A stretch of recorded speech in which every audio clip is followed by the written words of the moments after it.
Duwang persona ang nagadaan makaliis na malamos sa magkasuhay na spillway sa probinsya ng Camarines Sur. Numero kan mga individual na binawian in buhay sa Bicol Region huli sa mga nairehistrong pag-uuran uminabot na sa 6 sigon sa OCD Bicol. Uyan report.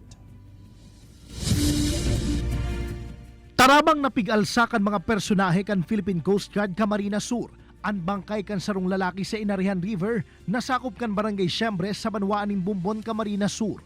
Ang biktima, sarong 50 anyos na padre di pamilya na taga-Kanaman sa parehong probinsya, naharo sapat na aldaw ng pigahanap kan mga otoridad.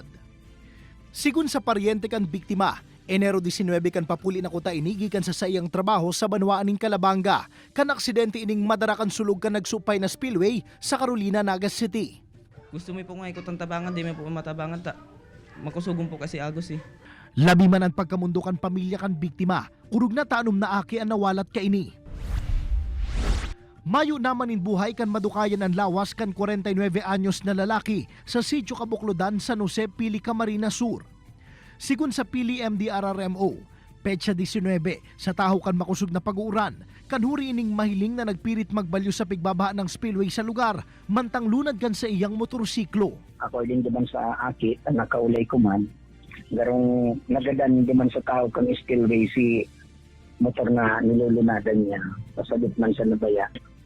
Pagkagadan, garong na siya, na outbalance naman sa gilid. Kaya tanang gilid siya naman sa may spillway, medyo aralang kauso ulugan tad.